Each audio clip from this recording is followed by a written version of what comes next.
दोस्तों, देश को आज़ाद हुए इतने साल हो गए, हम अमृत महोत्सव मना रहे हैं, पर अभी तक शिक्षा का ढांचा क्या हो ये तय नहीं कर पाए हैं। नई शिक्षा नीति आई, उसमें भी बहुत सारे प्रावधान हुए, पर देश के एक शख्स ने, जिसका नाम अजीम प्रेम जी था, उसने इस चीज़ को समझने की कोशिश की। जब तक आप डूबेंगे नहीं, तैरना नहीं सीखेंगे।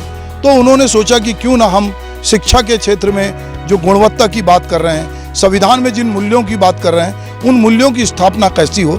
इसके लिए अजीम प्रेम जी फाउंडेशन ने स्कूल में गुणवत्ता सुधार का कार्यक्रम चालू किया। 2008 में जहां मैं खड़ा हूं, धमतरी से एक ऐसी शुरुआत हुई कि एक स्कूल खोल के देखा जाए कि वो केवल बात ना करे, जहां पर व्यवहार में उसको अपनाया जाए। तो ये एक स्कूल है जहां पर समतामूलक समाज की स्थापना के लिए और शिक्षा में नवाचार के लिए, गुणवत्ता के लिए कम्युनिटी के साथ जोड़कर जिस तरह से काम हो रहा है, उसकी ये मिसाल है।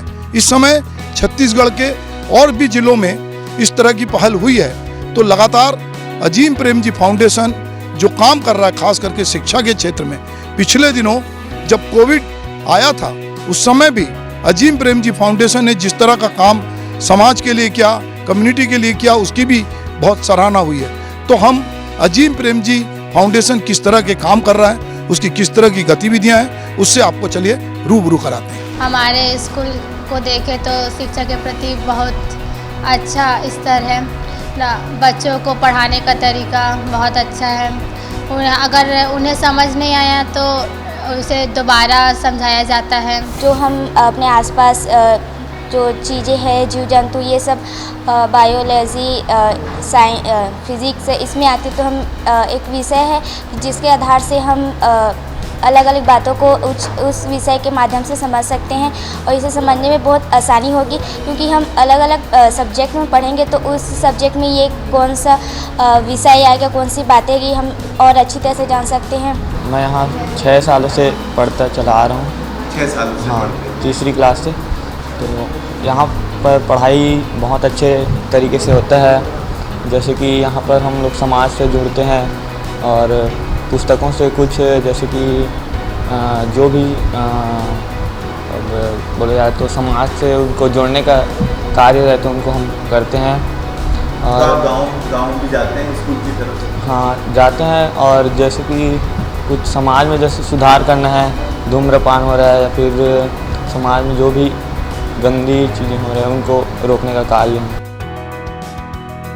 शिक्षा नीति को लेकर समय समय पर बहुत से सवाल उठते रहते हैं। कुछ ऐसे ही सवालों का जवाब खुद ब खुद सामने आता है जब हम छत्तीसगढ़ के धमतरी स्थित अजीम प्रेम जी फाउंडेशन द्वारा संचालित स्कूल में जाते हैं, जहां नौनिहालों को बेहतर शिक्षा के साथ संस्कार, कला और विज्ञान से रूबरू करवाया जा रहा है, जिसमें टीचर लर्निंग प्रोग्राम से लेकर शिक्षा में गुणवत्ता के साथ बहुत कुछ है।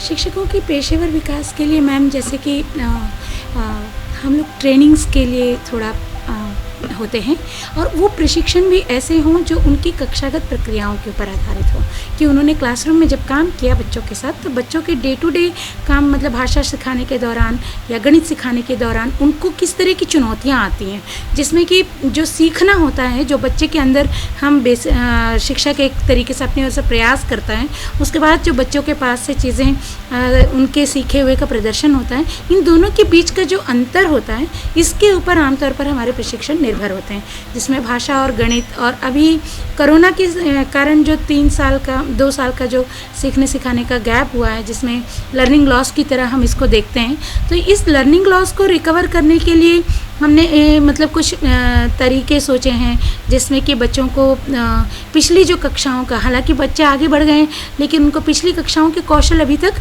आए नहीं हैं, तो उन कौशलों को अभी वर्तमान कक्षा के ऊपर आधारित पाठ्यक्रम को केंद्र में रखते हुए कैसे पिछली कक्षाओं के मतलब कौशलों को प्राप्त कर सकें, इसकी दिशा में हमारा काम अभी वर्तमान में है।